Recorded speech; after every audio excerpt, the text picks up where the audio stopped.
Right, hello guys, welcome back. So, today I'm bringing you a Solar Hunter build that I've recently been messing with that's quite possibly the truest thematic alignment to the idea of what a hunter is supposed to be. A gunslinging, dynamite blasting vigilante with a big iron on his hip. I feel as though a thick southern accent would have made that monologue just a little bit better, but unfortunately, I am British. So sorry about that, let's get on with the build, shall we? Today's build was entirely inspired by the accidental buff that the last word received with the release of episode Revenant. Initially, it was bugged, doing way more damage than intended, which was a particular problem in PvP with it being able to 2-tap to the head, which was thankfully swiftly fixed, though from that came an even more impressive move from Bungie. They kept the buff in PvE permanently, and if you haven't tried it already, the last word, especially when combined with the new Lucky Pants buff, is dealing some serious damage in PvE right now, but more on that shortly. Today we're going to be combining the last word with as many cowboy themed abilities as we can to craft the ultimate gunslinger experience in Destiny 2. And I do just want to preface right off the bat that today's build is not exactly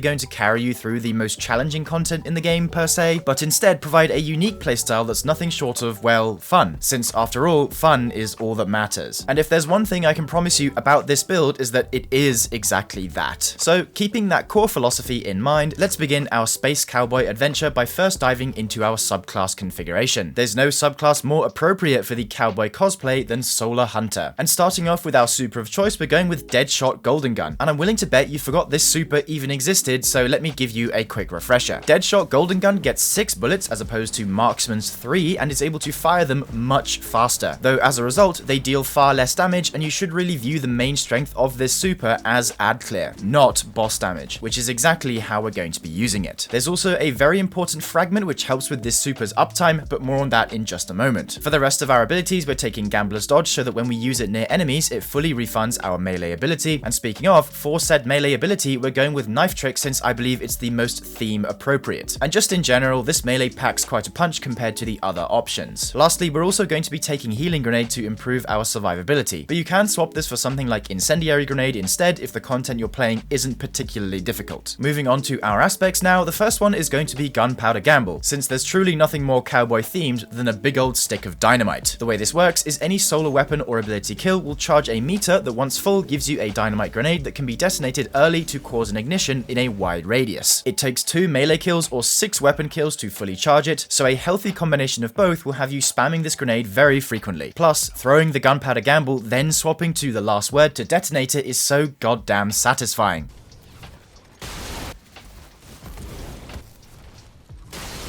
Moving on to our second aspect, we have Knock 'em Down, which is going to do 2 things for us. Firstly, it's going to give us a 15% resist during Deadshot Golden Gun, which just adds a little bit of extra survivability, and second, while Radiant, our Knife Trick kills will fully refund Knife Trick, a classic Solar Hunter staple that we really can't live without. Now let's talk about our fragment selection, the first of which is Ember of Searing, which is going to make it so defeating scorched enemies grants melee energy and creates a fire sprite. Now, we don't really care about the melee energy, but we do care about the fire sprite because our next fragment, Ember of Mercy, entirely depends on it. Ember of Mercy will make it so collecting a fire sprite grants restoration ×1 for 2 seconds, which is going to be one of the main ways this build is able to provide some healing. For our third fragment, we're taking Ember of Combustion, and it's this fragment here that significantly enhances our Deadshot Golden Gun, because it reads, final blows with a solar super cause targets to ignite and creates a fire sprite. And Deadshot Golden Gun has it so causing solar ignitions while your super is active refunds a Golden Gun round, meaning we can effectively keep shooting with infinite bullets until the super runs out, as long as there are adds to kill, of course. Another sick move you can try is detonating your Gunpowder Gamble with your Deadshot Golden Gun. It just feels right. Anyway, let's not get too carried away. For our fourth and final fragment, we're taking Ember of Torches to make it so powered melee hits make you and any nearby allies radiant for 10 seconds. This is needed for Knock 'em Down to work, but it's also just quite nice to have a near permanent 25% weapon damage buff at all times. Alright then, now let's talk weapons, and we are of course going with the last word. Nothing complicated here, it's a cowboy weapon in a cowboy build. But on a serious note, the damage buff that this weapon accidentally received is rather substantial, sitting at roughly 32%, thanks to Aegis for providing that figure, and especially when combined with Lucky Pants, this thing actually deals some serious damage, which is a nice little segue into our exotic armor of choice, Lucky Pants. Lucky Pants were also changed in episode Revenant, making them a lot easier to use. They did take a damage nerf at maximum stacks, it's now 450% instead of the old 600%, but the added quality of life changes easily make up for that. So what exactly are those changes? You can now stow your your hand cannon and re-equip it to refresh the duration of the illegally modded holster buff. And as long as your buff doesn't exceed 6 stacks, you won't receive the out of luck debuff and can continue refreshing the buff as much as you like. Taking it all the way though, it still does an impressive amount of damage, swiftly dispatching Carl like nothing. Out of luck will appear if you have 7 or more stacks of illegally modded holster, but to be quite honest, the gun does enough damage on its own outside of Lucky Pants that it doesn't really affect things that much. Back to our other weapons now. Your heavy doesn't really matter, but in the energy slot I've found a rather nice synergy that complements the build very nicely, and that is a Martyr's Retribution with Envious Assassin Incandescent. The way this works is you'd pop a shot of Martyrs into a group of ads, which partially charges your gunpowder gamble meter as well as scorching any ads left alive. Then swapping to the last word after that triggers illegally modded holster, improving its damage. Then killing those scorched enemies fully recharges gunpowder gamble as well as reloading Martyrs because of Envious Assassin. Granted, you do have to reload the last word manually, but this means you can constantly swap between Martyrs and last word in a rather nice loop to buff the damage of one and reload the other. Be sure to equip Martyrs with the tactical mod as well, since this boosts the handling even more. And by the way, if you have plenty of leftover echo engrams like I did, you can still focus this weapon at failsafe in the helm. So don't worry if you don't have one, since you're still able to farm it very easily. I must say, I really enjoy the hot swapping playstyle, since for one, it naturally improves the damage of the last word with Lucky Pants, but it's also just super satisfying to watch the pull-out animation at lightning speed, especially when detonating a gunpowder gamble. In terms of stats, I would prioritize getting 100 in both resilience and discipline, and then pouring the rest into recovery. As far as the seasonal artifact is concerned, there is unfortunately not too much we can work with here, since all of the perks are geared towards stasis, arc, and void, at least at time of recording, which is in Act 1 of episode Revenant. But there are still a couple minor perks worth taking, because you might as well. The first of which is Killing Breeze in column 2. Killing Breeze will make it so rapid weapon final blows grant a bonus to your mobility stat. By how much? Well, we have no idea, since Bungie loves to not list these things, but somehow Destiny Rising does. Anyway, you might as well take this to improve your dodge cooldown ever so slightly. Because we're using Martyr's Retribution, we also ought to take the full GL perk roster, so that's Rapid Impacts, Concussive Reload, and Kinetic Impacts. And I've also gone for the 2 finisher focus mods of Total Carnage and Debilitating Wave, in case I'm hitting finishers to get some extra damage resistance and offensive capability. Tonic wise, again, there really isn't much here. The only one I would somewhat recommend is the Refined Tonic of Renewing Finishers. This lets your finishers simply refund a small amount of health. But other than this one, the others have zero effect on the build, but luckily it's pretty good on its own already, so not much to stress about in this respect. Alright then, let's wrap things up by going over the mod selection, and starting with the helmet, we're taking Special Ammo Finder for Martyr's Retribution, Ashes to Acid so that our Gunpowder Gamble kills grant bonus super energy, and Kinetic Siphon so that the last word can make orbs on double kills. For the gloves, we're taking a single heavy-handed so that every once in a while our knife trick will make an orb, Kinetic Loader to improve the feel of the last word, and Impact Induction so that knife trick damage reduces the cooldown of our healing grenade. Chest piece, like usual, is just general resist mods, and then for the boots, we're going for double Kinetic Surge to boost the last word by a further 17% and recuperation to give a small amount of health on orb pickup. Finally, for the class item, we have Powerful Attraction to collect orbs on dodge, Special Finisher in case we need some quick Martyr's ammo, and Time Dilation to improve the length of our Kinetic Surge. As far as the optimal gameplay loop is concerned, you should really get into the habit of quick swapping between last word and Martyrs so that each gun gives the other a respective bonus. Swapping to Martyrs after killing with last word reloads it, and swapping to last word from Martyrs grants illegally modded holster. Use your abilities when you see fit, and pop your super at the earliest convenience, since you will get it back fairly quickly. This build is honestly super fun, and while it may not be the most meta thing in the world, it's most certainly a build you can just mess around with and enjoy it for what it is, a goddamn space cowboy. So there we have it. I hope you enjoyed my take on a full cowboy hunter build. I don't normally do this, but I might start mentioning it more. Here is also the fashion I've decided to go for, so you can screenshot it if you want to, and as always, there will be a dim link at the top of the description for you to copy the build hassle-free. Plus, if you'd rather, you can also join the Discord and check the Drip channel for even more fashion inspiration. Anyway, that's all I've got for today. I hope you enjoyed the build, and I'll see you in the next one. If you made it this far, thank you so much. Your support means the world. And if you're really into the content I create, consider becoming a member of the channel, which not only lets you support me in the best way possible, it also nets you a whole host of awesome perks along with it. A massive shout out to these members up on screen, and I'll see you in the next one. Bye for now, dear viewer.